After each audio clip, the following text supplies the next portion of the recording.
Good morning, everybody. How y'all doing? Yama is here with Allen Metal Forge. We've got Alexis with Transcendental Artist Studios and Speargrass from, or Adam from, I was going to say Speargrass from Adam Forge is out today. He's got to work. And we are the Impractical Blacksmiths coming at you live every Sunday morning, 10 a.m. Eastern, where we give you a place to chit chat about blacksmithing, I guess is what you could call us.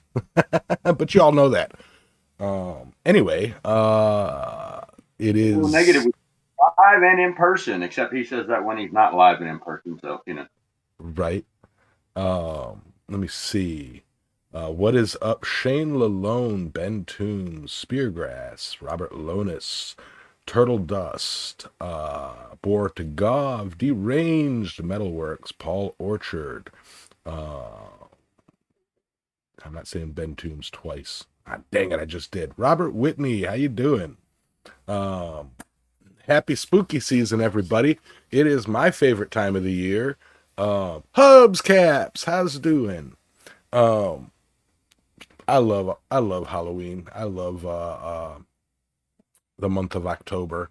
It is, the start of the end, I guess you could say. The start of the end of the year. Once you reach October, you're past that hump of you know, the end of quarter four, beginning of quarter three, and you know, and we can begin again. yeah, I think you got that backwards. The end of quarter three and the beginning of quarter four. Did I say that right? No. You said the end of quarter four and the beginning of quarter three.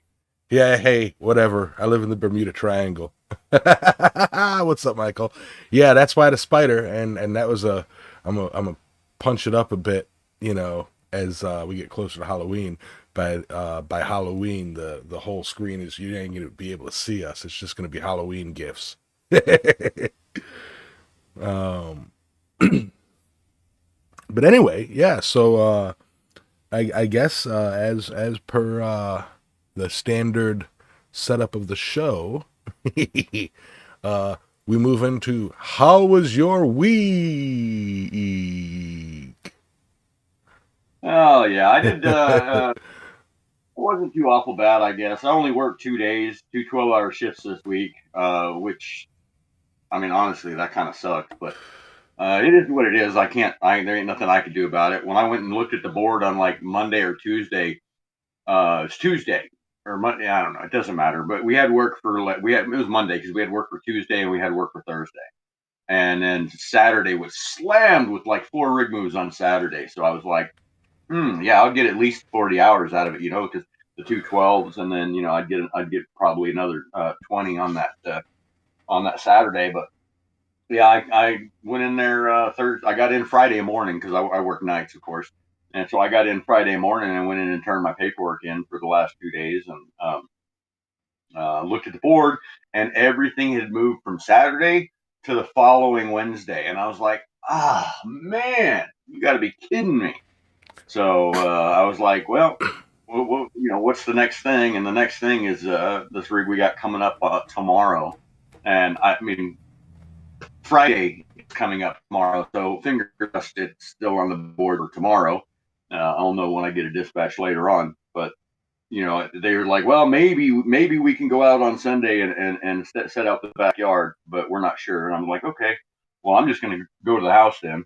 And so I came home just for like a couple days. I'll be back. I'll be back here not next week, but the week after for the full week. Um, but yeah, I got here and I started getting to work on the whole treadle hammer build thing for the Chrysler Ironworks treadle hammer kit. And there are a lot of different things that go into assembling this when you're knowing that you're putting together the full thing with all the upgrades, and so like I've got the sheetrock off the wall. I got the insulation out of there. I kind of shored up the pipe because the pipe behind the wall wasn't welded all together all that well. It was just like they didn't even saddle the pipe. They just stuck a flat cut off piece of pipe against a round piece of pipe and then welded the two piece parts where it touched. And I'm like, really?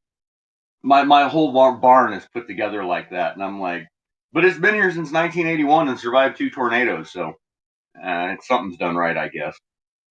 Anyways, I got that. I got the sheetrock off. I got the insulation out. I got a 2x4 mounted up to the pipe, and I did that by I took some 3/8 all thread and bent it like a U-bolt, and then just bolted I put a plate on it. So basically, I put it up with U-bolts, and that was fun because I measured everything out. I center punched my holes, and I drilled my 1/8 inch pilot holes, and I thought, all right, let's get out the 3/8 drill bit, and both my 3/8 drill bits just pushing, and the squealing, and they're freaking new bits. They're just I mean, they'd work better in a drill press. And finally, I got like halfway through the first hole, and I was like, "Screw this! I'm punching them." Fired up the forge. I mean, it was, oh my god, it was so much easier and so much faster to punch those holes than it was. I spent less time punching the other 3 holes than I did drilling half of the first one. It was horrible. Anyways, I got that thing up, and now I have to. I'm trying to figure out what I'm going to do about the anvil, because what I think I'm going to wind up using is my Harbor Freight with the 4140 plate on the top. I think is what I'm going to use. I'm just not quite sure how I'm going to do it yet because of the hardy hole is 3/4 of an inch, and the treadle hammer kit all comes with 1 inch bits, And I think what I might have to do is like the what do you call that thing? The die, or the hammer base or whatever. I think I'm gonna have to come in from the side and just weld like a side hardy hole thing to hold it in to the side of that 4140 plate. I think that's what I'm gonna have to do, because I don't want to grind down an entire 1/4 inch off of the stop on that thing, and I can't even use my Holland 190 because it's got a 7/8 hardy hole. And so yeah, I don't own an anvil with a 1 inch hardy hole. Both my mouse hole and my Holland are 7/8, and then of course I think the Harbor Freight is 3/4. So yeah, I'm trying to figure that out, because the next step I have to do is set my anvil up, and then put the hammer to it, and then raise it up, or whatever, so that I can put the hammer in the right spot on the 2x4. And I can't do that until I get my anvil mounted. So I think I'm gonna take one of those fork backs that I have that's like 300 pounds, and then mount a piece of 4 inch square tubing on it, and a piece of 1 plate underneath that, and then bolt the anvil down. I've got square tubing that's that big around, and 3/8 wall thickness. It's going to be the base. I don't know. That's my plan. I'm not really going to work on a lot of that today, because I think today after the show, I'm basically going to be cleaning up and getting everything kind of organized correctly, and then I'll finish I'll probably work on the anvil today, but the rest of the build I think is going to wait until next week when I'm here for the whole week. Yeah, that's been my week. Not very productive, I don't really guess. No, I did. One other thing, I did put new shocks on my truck yesterday, and oh my gosh, it handles like a dream now. Now when you hit a bump, it doesn't just go flying to one side on you. So that's a plus. Anyways, how was your week, Yalmaz? My week was pretty good. A lot of driving. A lot of these jobs were, way kind of out there, all the way down to Wanchese, up in Kerala. Excuse me. um, just but quick jobs. We had one job that was just a nightmare. It was a troubleshooting, and it's like, you guys have heard me talk about troubleshooting before. I'm humbly saying I'm pretty damn good at troubleshooting. um, but 9 times out of 10, like literally 90% of the time, I walk into a troubleshooting job, and it's like, you know, uh, what my boss usually does is schedule just one troubleshooting job for the day, and then if we get it done early, we go to another long-standing job and take care of that, or he calls up a customer and has us go there, because it usually 90% of the time takes me about under 15 minutes to fix, or under an hour for sure. And this one, we walked in, and my brain was like melted. What it was, the call was, oh, the kitchen outlets aren't working and the kitchen lights aren't working. Okay, me and Jeannie walk in, and we plug in our shut up, Ben. We plug in our he goes, not with your truck, but go on.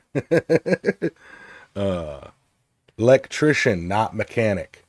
um we walk in and plug in our testers to the outlets, and they work, and it's like, they actually work. But customer goes, oh, but wait, there's more. And he reaches over and flips a light switch, and all the outlets switch over to hot ground reverse. And it's like, wait a minute. Wait a minute. So I'm thinking it's like a bad dimmer switch. And it's like, so I pull off the dimmer switch, and I connect the wires, I connect the wires that would be switched, and does the same thing even without the dimmer switch. I'm thinking, so it's not an electrical component, or not a electronic component that went bad. It's like, we had every single outlet and switch in that kitchen open. We had all the lights down. I took the microwave off the wall to check behind that. There was an open neutral somewhere, and that's like, I had everything open, and I had like spare wires run to test continuity. You know, took us 6.5 hours for all this. I've got a Baroscope camera that hooks up to my phone, and it's got like a 10-foot camera on it, like kind of like a colonoscopy for the walls. And I'm just like searching for this. It's like, there's got to be a buried box. There's got to be a buried splice. I'm talking to the homeowner. I'm like, when was the last remodel for this kitchen? Oh, 12 years ago. How much did it change? It didn't change at all. We basically just changed the cabinets. I'm like, okay. It's like, I'm like, well, I've got to cut open all your walls. He's like, what? It's like, yeah, I've got to cut open the walls here. And well, it's windy.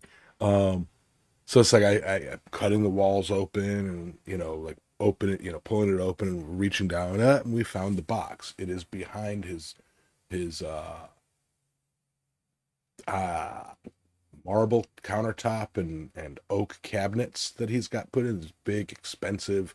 Keep in mind, this is not like, this is one of those beach houses that people pour tens of thousands every year into, Right. that sell for like, $3 or $4 million. This is $1 million home here.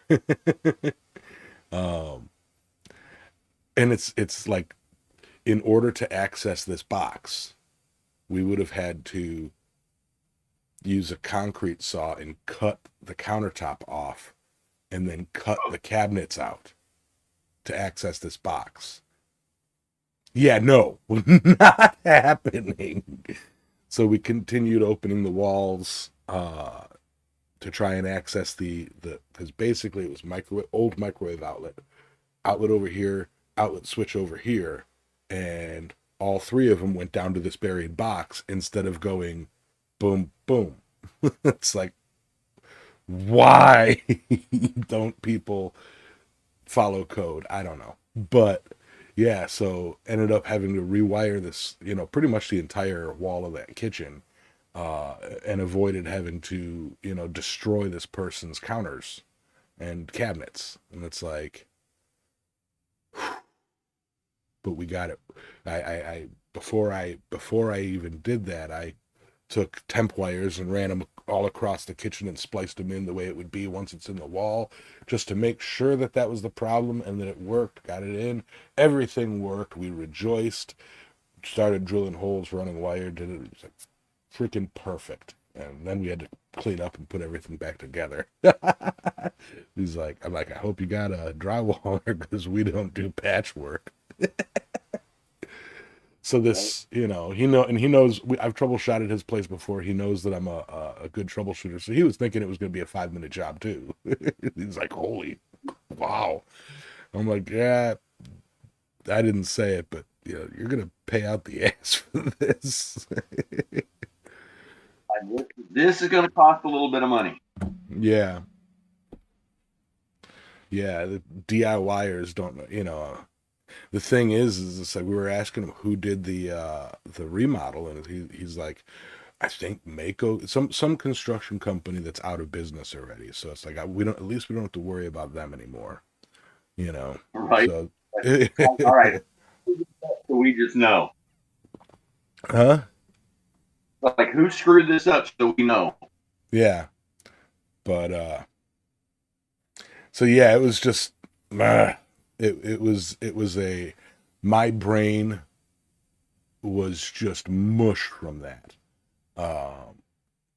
And then moving to Friday, it was a quick job Friday morning, and then I've been fighting every day after work. I've been fighting fire ants in my yard. Like they keep popping up every time a new mound pops up. I go out there and kill it, and they just keep popping up. I talked to the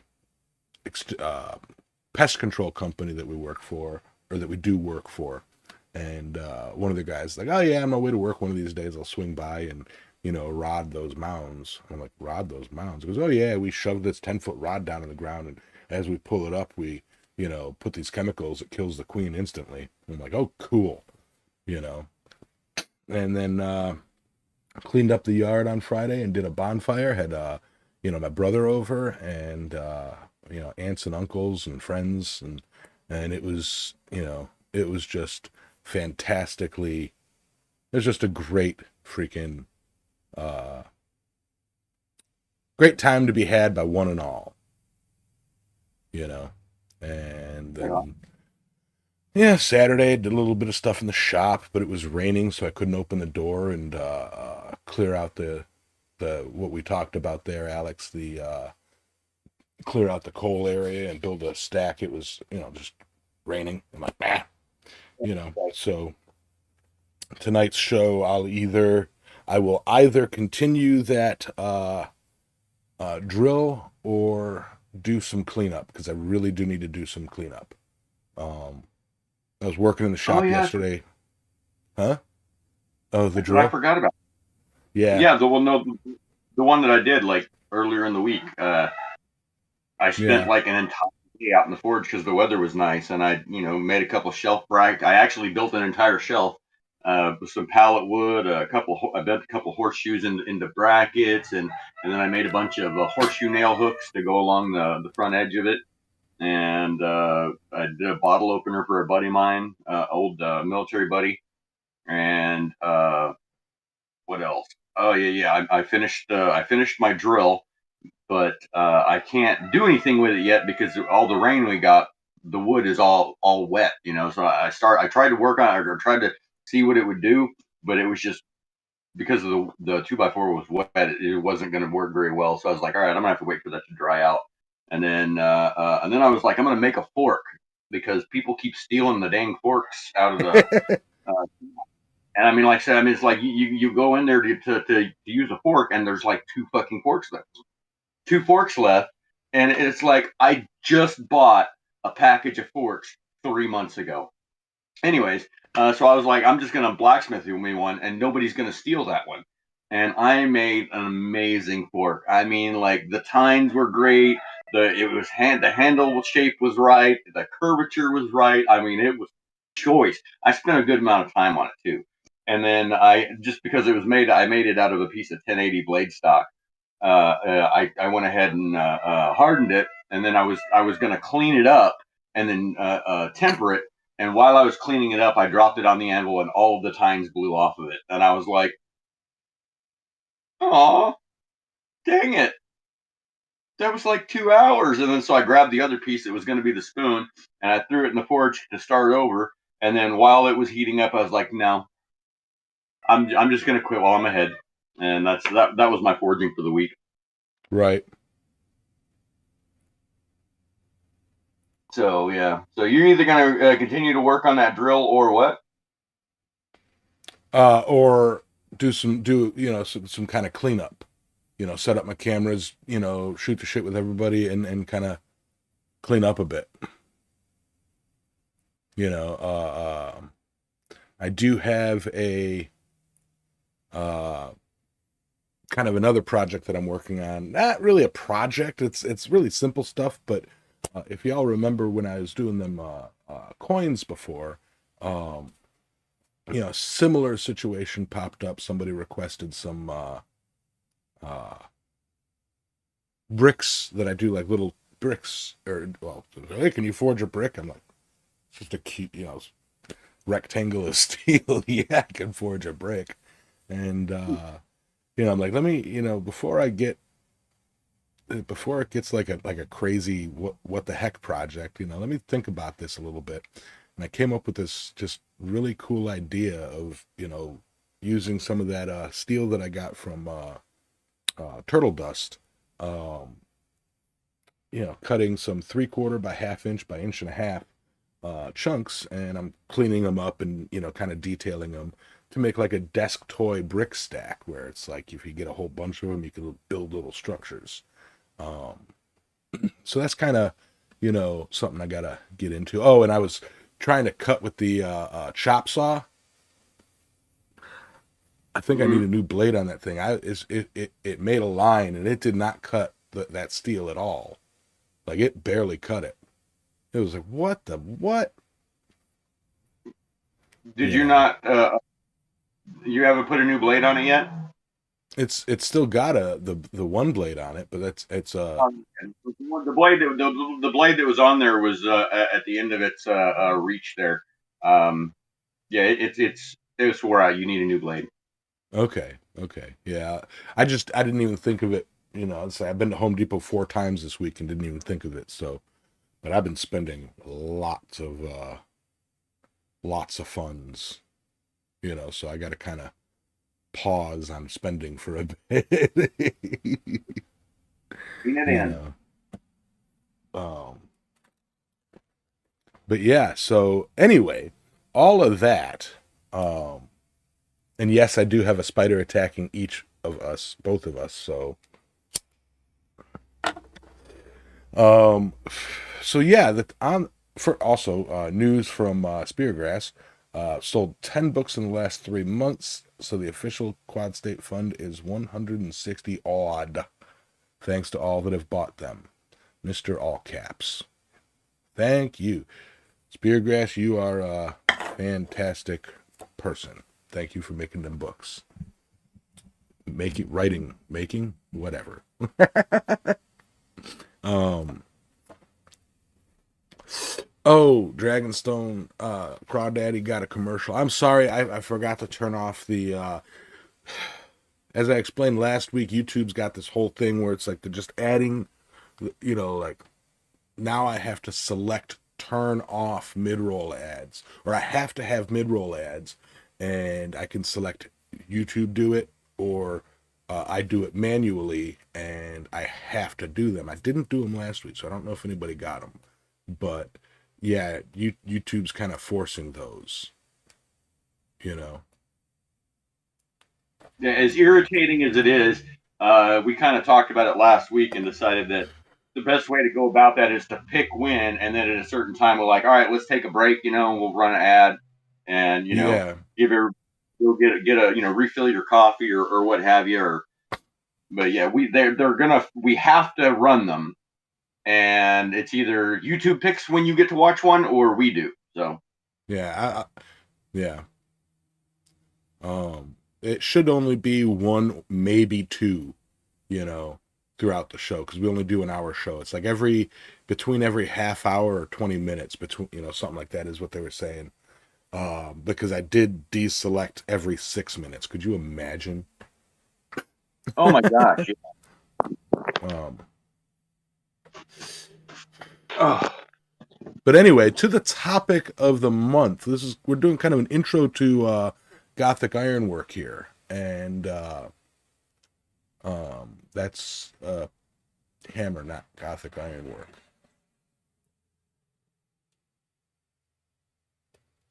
And that's where it's going to go. Is Uh, right, hitting the propane tank. There you go. yeah. There you go. Propane tank anvil. Yeah, that'll work perfect. Actually, that'd be pretty funny. You know, Hmm. take a A minute. propane tank. Yeah, we'll take a propane tank, cut the top off, get like as a treadle hammer anvil. You know, take like a 4x4 round of steel, put it down, and then fill it with sand or lead or something, and then put the top back on with a hole cut out just for where it's gonna hit. You know, that'd be pretty funny. Make it look like you're striking on a propane tank.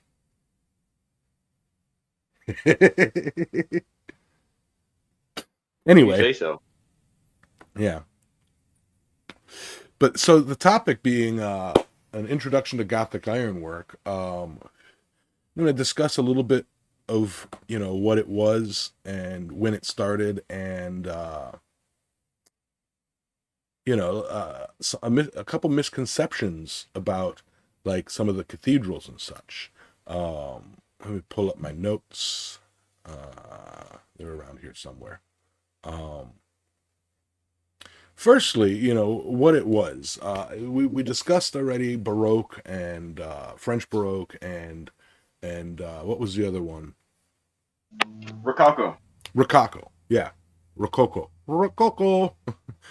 Being very flowery, being very flashy with gilding and scrolls up the yin yang and a whole slew of like acanthus leaves and whatnot. And when you look at Gothic ironwork, yes, it does have scrolls, but one thing I notice when I'm looking at examples of Gothic ironwork is it's got a lot of sharp points. The arches in all of them, they all come to a point, So it's like the top of a scroll, they will put a bend in it and put a corner in that and make it a point, you know. It's very and then the spires, pointed spires, the like fence posts instead of being like a fleur de lis design, it's more of a spearhead. So it's very gothic looking. I mean, it's like it's so weird to it's like explain the color green without using the word green, you know. It's gothic has been a way to describe something. So, you know, using trying to describe gothic, it's like describing color to a blind person. Try it sometime. It's difficult.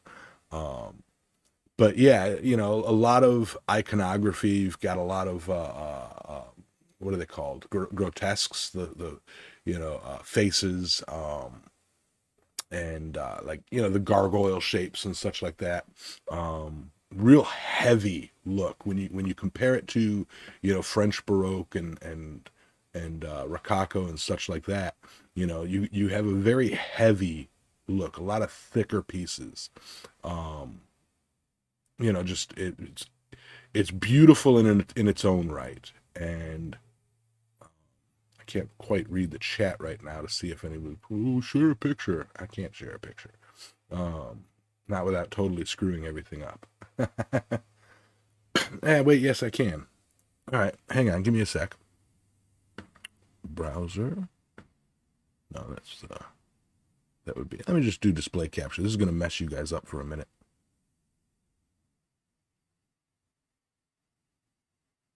Yeah, well, you're doing Display that. I capture. mean, I was reading on some of the Gothic stuff that I mean, like the iron used in the architecture wasn't just like decorative.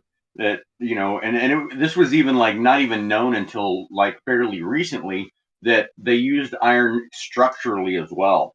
Like inside the masonry are iron rods that are support structures that go all the way up in, and they were doing these surveys in like from the 1980s to the late 2000s of these different cathedrals around France, and and finding basically where because they have the receipts. Basically, they have the receipts of when the cathedral was built, and in a lot of cases it just says like blacksmithing expenses, right? It doesn't narrow it down to exactly who built it or whatever, but it's just like blacksmithing expenses for the year was this much, and we bought this much iron, but it doesn't say what the iron was turned into, or where they put it. Now, a lot of it is necessarily around the windows, like the stained glass windows and stuff. But yeah, they found that inside the cores of the like columns and whatever would have iron rods in them, and then across the top of the arches they'd have chains strung in between the two like two spires or whatever, and then bricked around the chains, so the chain is kind of holding it together. It's really fascinating as far as the all of the ironwork that is concealed in the walls and everything that you can't see, and until fairly recently, um, like architects and historians kind of thought that they didn't think there was any iron in there, that would have been that ironwork used in the construction would have been beneath them, like it was that would have been like tacky or something like that, and so they didn't believe there was any iron in there that wasn't decorative, and until, like I said, until like the last 30, 40, 40 years ago, and they didn't know it was there until they started going around the walls with metal detectors, and then doing some like Carbon three dating or carbon dating, or the carbon three well, no, dating. we did take samples of, especially when they were doing some restoration work on some of these cathedrals, because they were basically crumbling, and they took samples of the iron to figure out where it came from and all that. By the same account that the Roman, you could trace like everything in the Roman Empire by its lead content. The same thing holds true with the iron in its silicon content, and so the different types of silicas and the amount of silica in the wrought iron would tell you where it was manufactured and all that. Right. As you're talking, I'm scrolling through images of examples of Gothic ironwork, you know, so they could see what I meant by like pointed arches, you know. Yeah, that was my contribution. Was just the bit about the Yeah, and like I said, structural. this is just an intro. We'll go into more of that, like um, how they used chains and staples and essentially what Right, we would now call rebar reinforcements, tie rods right. inside all the flying buttresses and the arches and such, to keep it together, to keep it from shifting, to help support it. And it allowed them, all right, let me get off of that, sorry. It allowed them to build taller, bigger, grander, more of an open space, you know, uh, and yeah, Roy type stuff. Yeah,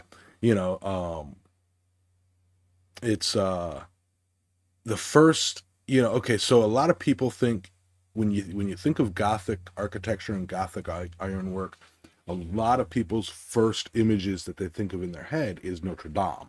Uh, it is arguably the most famous cathedral as an example of Gothic architecture. However, it was nowhere near the first. Um, the first Gothic cathedral was Saint Denis, and again, let me pull up my notes so I don't, you know, um, totally butcher everything. Um, but and back then it wasn't called Gothic. It was just like, let's do this, And something interesting that I read was essentially the construction building on site where the lead builders and everybody would get together and have their pre-day meetings on what they're going to be doing and how they're going to be doing things. How it were like laboratories of them working on small scales and figuring out how to solve the problems of building taller, how to make these, massive sweeping arches, and that's where the blacksmiths came in with the idea of, well, let's, if you can give me a hole here, we can shove a rod here, and that'll keep this from shifting over during construction, and yada blah blah blah. Or if we do this, and I can, string chain from here to here to help support, that specific piece, and just the ironwork in those massive Gothic, architecture, or those Gothic structures. That ironwork is not only aesthetic, it's also structurally, it's there for structure, you know. So they build these massive panels and these massive, you know, you have the arch, and then you've got the Gothic panel that's at the top of it, and that was there to basically hold it together, help hold it together while still creating this airy, open feeling. Where then below that would be the stained glass, which, whew, that in itself is of a topic. I have to sneeze real bad. I feel it. Anyway, it's there somewhere. Yeah, sneeze incoming. Yeah, I did that the other day because my sneezes are fairly disturbing to people that don't expect them, and I looked over at Ryan. I was like, "Just sneeze incoming," and he's all like, and then I didn't have to sneeze. I was like, I lost it because I said I warned him. Right. And I was like, sneeze feels great. I hate losing a sneeze. Yeah. Back to what I was before I went off on a tangent about the the build aspect. I just found that neat that they had, like, back then, even just little buildings where they sat there and discussed things and kind of built little miniature, I just find that fascinating. Yeah, no one, about the name Gothic, no one called the new architectural style Gothic at the time. It wasn't until the 16th century where critics were mocking the medieval approach, calling it Gothic, after the Germanic Goths, the barbarians who overthrew the Roman Empire. It was called, monstrous, barbarous, and disorderly, because it didn't have that, flowing thing that everybody came to love. And it had more to do with the disdain of the Renaissance men for their northern rivals than with the Goths. But the description stuck, and today is virtually inseparable from what most people consider to be the world's most beautiful and iconic cathedrals. That's kind of where it got its name. It's like people slandering it, and then people going, well, yep, that's what we'll call it. Leaning into your critics. Right, yeah, because it was originally used as an insult. Right, because the Goths back then were, uncouth barbarians. But yeah, and it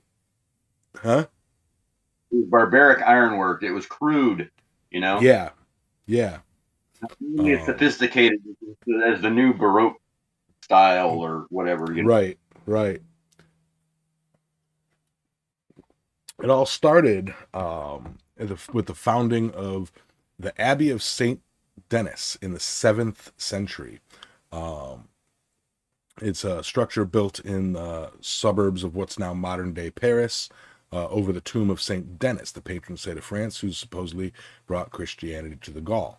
The church went on to become a burial place of kings, including Dagobah? No. As well as a depository for the crowns, scepters, jewels, and other regalia used in French coronations. Fast forward to the 12th century, when Abbot, it looks like sugar, but I'm sure it's pronounced in French, so Sugier, a close advisor to the French kings Louis V and Louis VII, was named the Abbot of Saint Denis around 1122. 1122. Right away, he had two issues. First, the abbey was not large enough to hold the crowds of pilgrims who attended on feast days. For the narrowness of the place forced women to run toward the altar upon the heads of men as upon pavement with much anguish and noisy confusion, he wrote. At that time, churches were built in a Romanesque style with barrel-vaulted roofs, thick walls, and small windows that made the interiors dark, cramped, and structurally impossible to change. Sugar was also interested in the doctrine of John the Scot, who translated and commented on the work of Pseudo-Dionysius the Areopagiite, whatever, Roman stuff, which associated light with the power of God. Sugar now saw how light could be used to raise human consciousness and he understood the best way to accomplish this feat was with windows. So the whole point of what started Gothic ironwork was we want bigger windows. It was I want a view. It's too dark in here. Give me some windows. How many construction projects in the modern day start with that? Like, the wife going, "Oh, I want bigger windows," So it's like he needed a way to increase the interior space, and that was the architectural innovations that brought together all these craftsmen and tradesmen, stone workers, metal workers, carpenters, window, like stained glass, whatever, stained glassiers, to kind of create that iconic look. And that's where the laboratories on the build sites came in, where they practiced in small scale what they could do in large scale, and the Notre Dame Cathedral was actually kind of modeled after, like all Gothic cathedrals bore that kind of model of the St. Denis Cathedral, with the flying buttresses, the tall arches, the spires, that have become so ingrained in what Gothic architecture and ironwork is. Yes, John, let there be light. What's up to everybody? I was off the chat, so I didn't see everybody popping in. But yeah. So, all right, everybody making fun of me calling it sugar. This is how it's spelled. All right, Suger. How would you pronounce that? French. Medieval French at that. Sugar. I don't know. I don't know. But I'm left all by myself over here, and I guess I can ramble on. But yeah, it's like as everybody knows, back in, I want to say 2015ish, 2014. My memory is kind of let me actually look it up. I could find out, tell you exactly. 2019, yeah, April 15th, 2019. The Notre Dame Cathedral burned for 15 hours, destroying a lot of its history. However, that was not the first time it was, it went through that and through renovation. In what was it? Where was it? It was something like 1790, during the French Revolution. It suffered like 90% damage to all of its, not the structure, but to all of its the imagery, the religious iconography. Yeah, iconography. Yeah, the religious accoutrement. About 90% of that was all destroyed during the French Revolution, and then it was rebuilt. Again, like rebuilt. So several, and then there was a time before that too. There's several times Notre Dame has burned, and has been damaged, and very likely moving forward it will be again. Not doing any prediction or anything like that, but I mean, a building that's 1,000 years old essentially is going to go through periods of destruction and rebuild. And if they choose to keep that structure for another 1,000 years, what's going to happen? Might be a couple hundred years, but they're actually plans to modernize the construction or the reconstruction of the Notre Dame Cathedral were actually declined and said, nope, do it the way it was originally done. So they've got to re-lead or they have had to, I don't know where they stand with it right now, but they had to, the roof was sealed with lead, and when it burned, it melted down and contaminated the area around it. They're redoing it that way. So it's like, yeah, they keep using old style construction methods in a modern era. And you know what? I find that fascinating because you know what? If the building lasts 1,000 years, why switch to modern?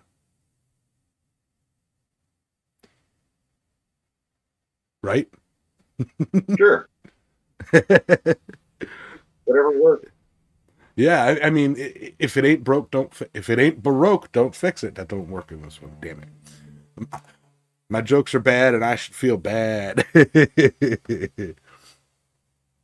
um, but yeah, so it's kind of a.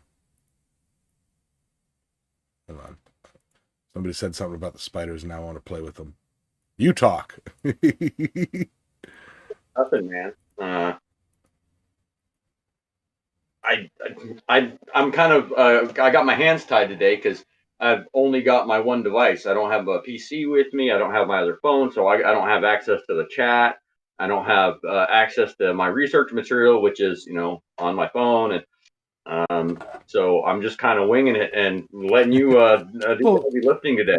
yeah. Well, I mean, like I said, this is an intro, so it's like I'm kind of trying to, like, I could go in deep onto some of this stuff, but it's just an intro. It kind of this is what we're going to be discussing through the week.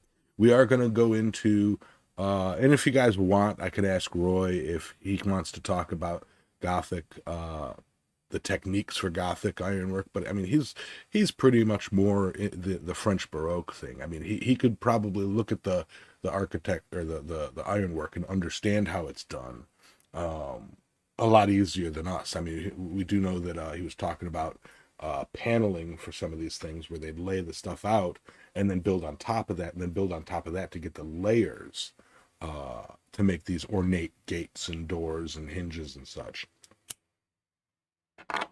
So I think a lot of the techniques of Gothic ironwork are carried over from, other forms of ironwork. It's just put together a different way.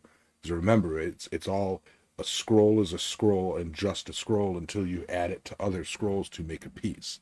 Until you add it to other things. It's all pieces until it comes together. You know.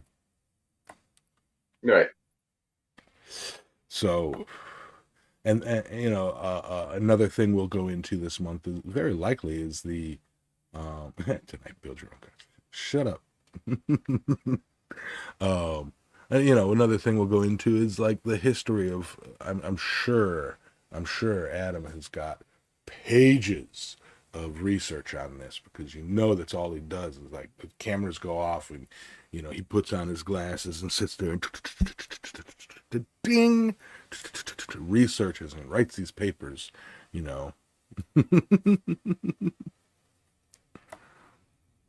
Yep.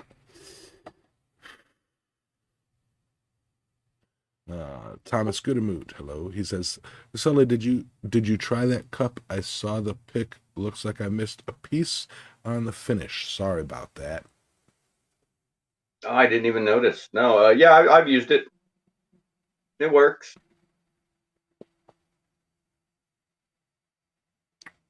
All right. I mean, and with that coming into, what cup? It's the I cup, John. It's the horseshoe with the railroad spike at the horseshoe, and then it's curled around a pint mason jar. There you go. Yeah. But why am I sending Ben a check? What's that? It's my because he makes fun of me, so he's expecting to get paid to make fun of me. Yeah, no. um,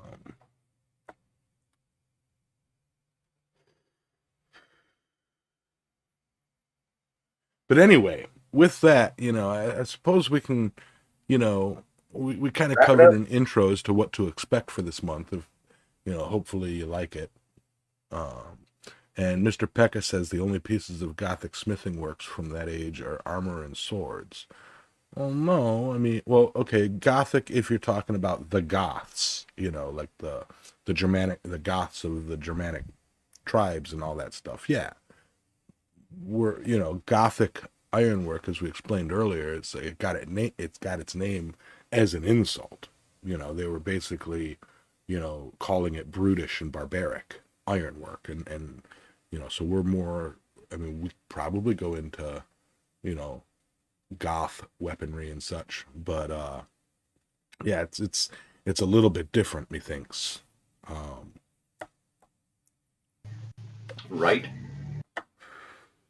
so, but with that, I suppose we can move on to our final thoughts and carry on with that. Sure. What you got? Well, I don't do a whole lot. Um, yeah, no. Uh, Gothic ironwork. It's pretty Gothic. I mean, how do you describe Gothic ironwork without using the word Gothic? I don't know. Yeah, Uh, it, but we'll get a little bit into more detail and some of exact techniques over the next couple of weeks, and explore a little bit of maybe how they did things and why they did things a certain way.